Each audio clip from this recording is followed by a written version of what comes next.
الصبح بدا من طلعته والليل دجى من وفراته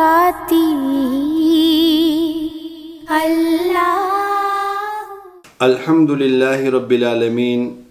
والعاقبۃ للمتقین والصلاة والسلام علی سید الانبیاء والمرسلین حبیبنا وحبیب رب العالمین محمد وعلی آلہ وصحبہ اجمعین اما بعد فاعوذ باللہ من الشیطان الرجیم بسم اللہ الرحمن الرحیم رب اشرح لی صدری ویسر لی امری واحلل عقدۃ من لسانی یفقہوا قولی رب زدنی علما رب زدنی علما۔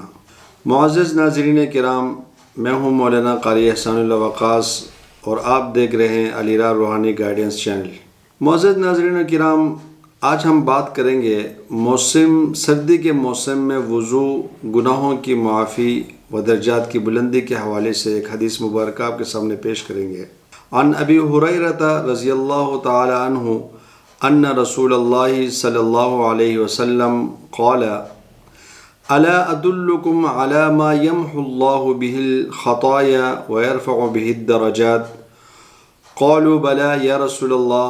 قال اسباغ الوضوء علی مکارہ وکثرۃ الخطا الی المساجد وانتظار الصلاة بعد الصلاة فذلکم الرباط۔ حضرت ابو ہریرہ رضی اللہ تعالیٰ عنہ سے روایت ہے کہ رسول اللہ صلی اللہ علیہ وسلم نے فرمایا، کیا میں تمہیں ایسے اعمال کے بارے میں نہ بتلاؤں جس کی وجہ سے اللہ سبحانہ و تعالیٰ گناہوں کو معاف فرماتے ہیں اور درجات جو ہے کہ وہ بلند فرماتے ہیں۔ صحابہ کرام رضوان اللہ علیہم اجمعین نے عرض کیا، یا رسول اللہ صلی اللہ علیہ وسلم ضرور بتائیے۔ تو نبی اکرم صلی اللہ علیہ وسلم نے فرمایا، سخت سردی وغیرہ کی ناگواری اور تکلیف کے باوجود اچھی طرح وضو کرنا، زیادہ سے زیادہ قدم اٹھا کر مسجد کی طرف جانا اور ایک نماز کے بعد دوسری نماز کا انتظار کرنا، یہی رباط یعنی جہاد کی تیاری کی مانند ہے۔ ناگواری کے باوجود مکمل طور پہ وضو کرنے کا مطلب یہ ہے کہ سخت سردی میں اعضاء کا مکمل طور پر دھونا، یہ طبیعت پر ایک فطری عمل ہے، طبیعت پر ناگوار گزرتا ہے۔ اس کے باوجود مسلمان محض اللہ رب العزت کی رضا کے لیے ایسا کرتا ہے، اس لیے اس کا اجر زیادہ ہوتا ہے۔ سردی کے موسم میں سخت سردی ہو اور مار دینے والی سردی ہو، اور اس سردی کے موسم میں اٹھنا اور اٹھ کے وضو کرنا نماز کے لیے ٹھنڈے پانی سے، تو اللہ رب العزت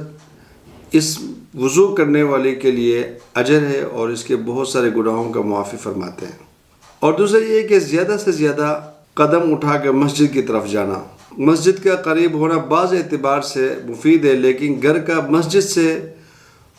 دور ہونا اس لحاظ سے بہتر ہے کہ جتنے قدم بندہ مسجد کی طرف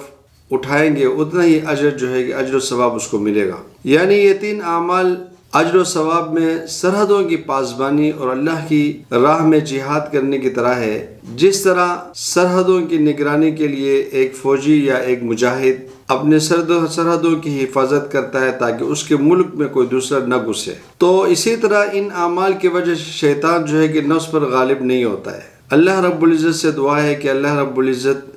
اس حدیث مبارکہ پر مکمل طور پر عمل کرنے کی توفیق عطا فرمائے۔ آپ کو اگر ہمارا یہ ویڈیو پسند آئے تو ہمارے چینل کو سبسکرائب کریں، ویڈیو کو لائک کرنا، شیئر کرنا مت بھولیں۔